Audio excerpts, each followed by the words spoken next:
in the book, you talk about reclaiming pleasure and creativity, just talking about values based. Explain to us how these are also worth our time, effort, and energy as well. I think that for a lot of women, again, back to, we could talk about the physiological changes and sexual, sex hormones dropping, and maybe there's libido and, sexuality and sensuality is very complex and layered. And I do think that the time invested in whether it's sensuality, pleasure, creativity, I think these are also things that are value-based decisions that can fill your cup up. Talk to us a little bit about why this is wise energy as well. Well, there's many different levels. I mean, I think at one level, you could look at it sort of on the physiological level. Martin Picard, who's out of Columbia, did a study where he looked at highly stressed mothers. So mothers who were 90 mothers who were taking care of kids with autism and looked at their mitochondria. So mitochondria are sort of the powerhouses of your cell that also are the things that turn your food into energy. And when you have high functioning mitochondria, you have more energy. And those mothers that experienced more reported higher levels of joy at the end of their day, even despite the stress, showed better mitochondrial functioning, right? So even at the cellular level, if you are focusing your attention and energy, even under times of stress, towards things that bring you joy, if you have something to look forward to at the end of your day, it will show up in how you feel energetically. And that is, in part, an attentional shift.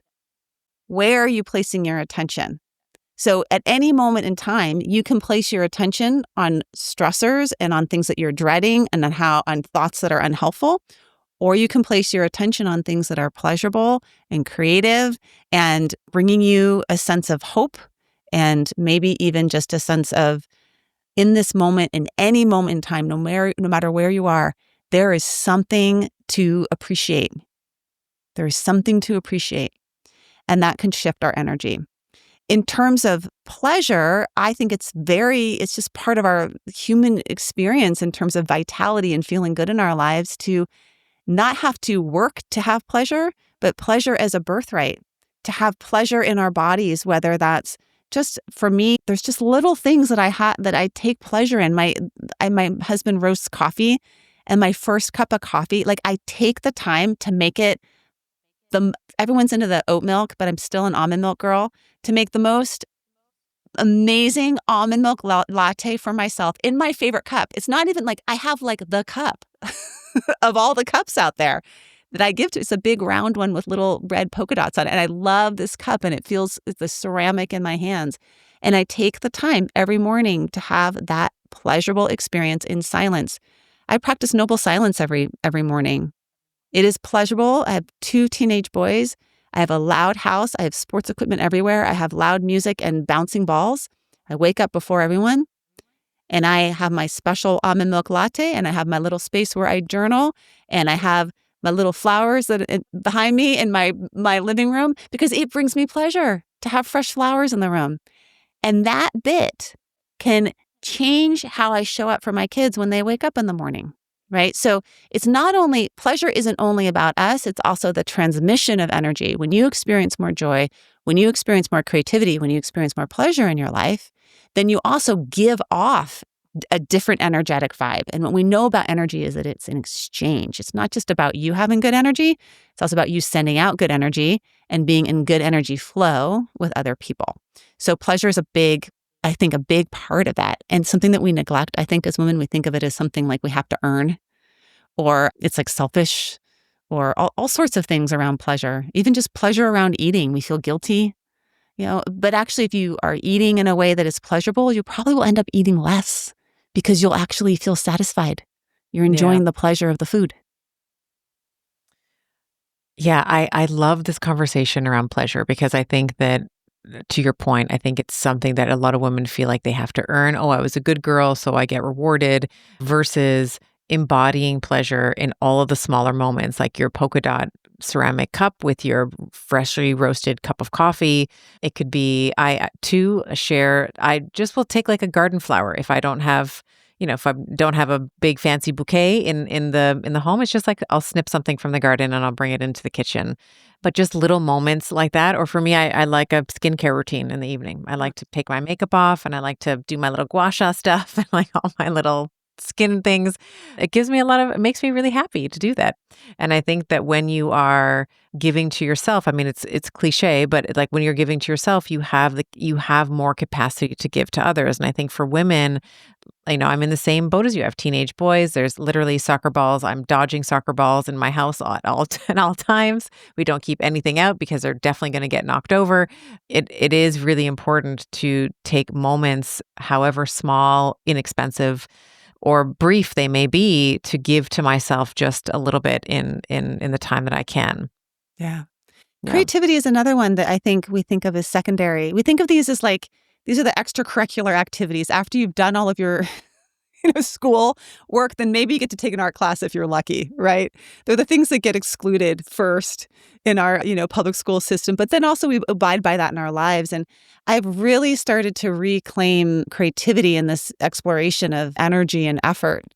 And creativity in all forms, there's creativity in picking a flower, there's creativity in cooking, there's creativity in I've really gotten into making new playlists and learning about new music. This is actually the great thing about teenagers. Ask them about what kind of music they're listening to and open your mind to that and listen to some of their music. There's like creativity there. We're all stuck in the stuff that we listened to in our college years. But one of the things that I started doing recently is poetry. Speaking of grief, I really got into this poet, Rosemary Traumer, she wrote this book called The Unfolding of Poetry after her son took his life. Her teenage son took his life. And I started reading her book at night because I was so sick of scrolling on my phone at night, and then I'm too exhausted to read a book. So I'm like, poetry is about right. Like I could read a poem or two.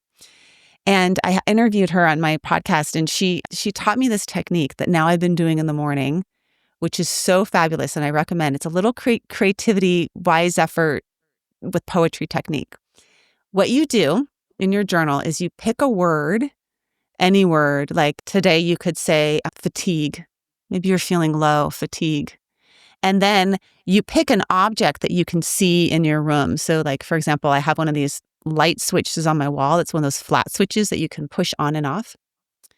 And then you write a poem using that word and that object and how they represent each other. So you could say something like, and it always starts with today my blank is. So today my fatigue is like a light switch that's stuck on off. I want to go press it on, but it feels really far away. And I'm sitting here on the floor, stuck here, and I can't reach it. And my fatigue is just off. Everything is a little bit dimmer than I want it to be, or even how I remember it. Today is my fatigue is a light switch on off, right? So you could write anything like that. And it becomes a way of expressing yourself creatively in your journal or using writing to express a feeling. And then I've been doing this thing where I've been writing the things like I've been writing love things to my kids and sending them a little poem, So there's many forms of creativity, art, dance, music, writing that maybe we did when we were 4 and 5 or 10, but we haven't gotten back to. And I really recommend, I think perimenopause and menopause is the time to let it out. Start exploring that side of yourself again, and you'll feel a lot of vitality. And you may also connect with some of those emotions that have become heightened in a different way during this time. So you mentioned art, dance, music, writing. I think that I've talked about this a couple of years ago, actually, on the podcast, not recently, but this idea of creating a joy list. Like, what are some things, maybe more expensive all the way to not expensive, some things that bring you joy? So back to that pleasure conversation. I think that there's also maybe room here to expand that and say, what's on your creative list? Like maybe it's cooking, maybe it's learning how to do a winged eyeliner or, whatever. Okay. Makeup or some type of, whatever, as you said, music, like making a new playlist on Spotify. And you're right, we do listen to the exact same music that we did. Send it to a friend. When we were, yeah. And part of creativity is, what creativity do you admire in somebody else? So do you look at somebody else's clothes and you're like, wow, they have such a great earrings all the time? Or do you love somebody else's design? Or do you love the way that somebody else talks? Or do you love, whatever it is, what on Instagram, do you love how somebody else writes? And that again, we're tuning forks. So if you think about, you are tuning into that which you value or that which you want to embody. And if you turn that energy around and be like, okay, so how am I going to bring creativity into my design, or how am I going to bring creativity? I think there's creativity in minimalism. I really admire the folks that can like narrow it down, streamline. They call it saucha in yoga, get really like clean, clear, streamlined in their whatever it is, in their fridge, in their closet, in their house. There's a lot of creativity in that. So whatever it is that you're picking up on, that can be something that you can start to live out and embody. And that's a wise use of your effort, because what you will notice is that when you engage in creativity, you get a little bit of an energy boost. As long as you can get over yourself and the story that you have about it being bad, or the critic, or, all that kind of stuff, and you just let the energy flow into a creative force, whether it's in the dance or the music or the clothes, you'll feel a little boost of energy from creativity. I love that. And it also kind of gets into this idea of desires, right? So if you're on Instagram and you're like, wow, I really love the way that woman's earrings are, or the way this other woman styles her home, or this creative drawing that somebody did. If you're really drawn to those things, it's probably an indication that there's some desire for you to also experience that. Maybe it's the exact same way, maybe it's a variation of it that you can personalize and make your own. But I think a lot of women, myself included for many years, really ignored my desires, like the things that I was really attracted to. I'm like, that's not important. What's important is the accolade, the degree, the clinic, the this, the this, the this. And I'll give you an example. I've always been obsessed with languages, and I love, love, love the way that grammar and syntax, and the way that different, Italian and Portuguese are very similar. And it's like how sometimes you might use a V versus a B, for example, between like Italian and Portuguese. So I love that. But I always thought that was such a silly, I was like, ugh, languages, whatever, but now part of my, you mentioned your coffee. So I'll just share mine very quickly. I love to have a cappuccino in the morning, and I usually do my Duolingo, which is just an app that you do like language learning on. And I will do my French, the Portuguese, I'll do my Italian, like all the ones that I love. And it's just I love starting my day like that. It's my little morning ritual. Like you said, before the boys get up, before breakfast the soccer balls and the soccer bags and all the things have to be packed. That's the thing for me. And I think tuning into your desires, the things that you admire in other people, but also just what you're attracted to. Are you attracted to tennis? Are you finding yourself, wanting to get involved in pickleball, for example? I'm using my own examples here. Usually it's an indication that that's something that lives within you that you haven't maybe attended to yet. Yeah, that's your unique genius. And then you can see how it goes underground because you don't value it. Or you think, oh, that's Yeah. that's the language. That's just the languages. Those are the extracurricular activities, except for folks that speak multiple languages score higher on empathy, score higher on perspective taking, are able to actually have more creative solutions to things because they can see them from many different points of view. And then talk about keeping neuronal connections growing and alive as you age, because you're doing something that's hard when you're learning a language. I have the same thing about, I love calligraphy. I used to love, you go back to like when you were a kid, what did you love? I loved the feeling of a paintbrush and dipping into a big paint and swiping across the page. And I've been doing this deep dive into Chinese calligraphy. And if you look into like kanji and the Chinese words for things, how they put these two symbols together to meet. So like something like energy. I look at what is the Chinese word, qi for energy? It's the symbol for rice with the symbol for steam over it. Because it's the steam that transforms the rice into something that is nourishing and that you can actually use. And that's what energy is. It's a transformative power that's invisible, right? So I've been like super geeking out on all of these Chinese words. The symbol for clarity is the sun and the moon put together. You think about the feminine, the masculine that lights up the sky, and we have clarity. So beautiful. And again, something that I would have written off is like, oh, that's not important. Why would you even go into that? Because it's interesting, and then it becomes a teaching point and also a deepening of my understanding of concepts. So it's creativity allows for all of that to start to happen. And actually what we find later on in our careers is we actually become deeper, wiser, more sophisticated in what we're teaching and we're learning and we're expressing, whether you are an accountant or a podcaster. because of these creative pursuits. They actually enhance your work and your offerings. So maybe you can give a personal example or examples of clients or patients that you worked with. What does wise effort look like on a day-to-day basis? So, your life, you've given a couple of examples of how things are very loud, maybe chaotic, busy. How do we make wise choices that honor our genius energy that we've been talking about, our essence that can infuse our desires, fun, playfulness, lightness? What does that look like on if we're talking about action items or takeaways, big takeaways for the audience listening? How does wise energy show up in midlife, which is a very busy, full time of our lives? Yeah. Well, I think Wise Effort actually just did a whole energy audit on my podcast of doing like a full energy audit across your life. And there were 4 things that I asked people to ask themselves. And these would be 4 things that would link to Wise Effort. The first thing is to ask yourself throughout your day, is this a whole body yes or a whole body no or somewhere in between? And when you have somebody's asking you to do something, someone asked me the other day, do you want to get together on Wednesday after work to go do this thing? And my whole body said no. I was like, no, for whatever reason, I'm having a whole body no right now. You listen to that. So that's one thing around Wise Effort is you start to tune in and listen to the wisdom of your body.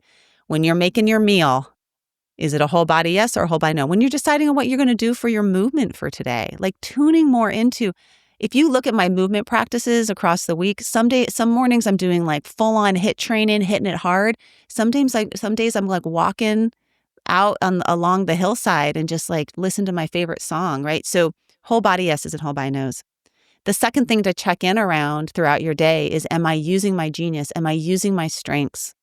Am I doing what comes easily to me in my life, whether it's using my strengths in my parenting? So again, my strengths are emotional sensitivity. Am I using that in my parenting? Am I allowing enough space for my emotional sensitivity to step in here, or in my work, or in my podcasting conversation with Stephanie? Like, is that emotional sensitivity showing up? So we ask that. And then, what are my values in this moment? What's important to me? How do I want to show up? What do I want to stand for? And are my actions reflected in what I want to stand for, my values? So checking with my body, checking with my strengths, checking with my values. And our values can show up moment to moment in our day, how we walk into a room, how we drive our car, how we interact with somebody in the grocery store, whether or not we yell at our kid for leaving the peanut butter on the counter. How do we address the peanut butter situation and the smoothie that they left out? Do we address it through values or address it through rage? And then the last part that I think is also a very important part of Wise Effort, and something that I write about quite a bit in the book, is how am I impacting others? What about second bodies? What about the greater whole? And that it's not just about me, it's about we. Whether it's my household or my community or the greater planet that I am part of, am I contributing in a way and conscious of impact and connection to a greater whole? So those 4 things: check in with your body, check in with your genius and strengths, check in with your values, and check in with the greater whole. And when you are doing that throughout your day, then you will start to feel a little bit more energy, a little bit more aligned, a little bit more like you're contributing the best parts of you. And it doesn't matter as much of whether or not you've got crow's feet or, it's like, yeah, okay. I mean, yeah, that's all part of it, but that's not the whole of it. Yeah. Yeah.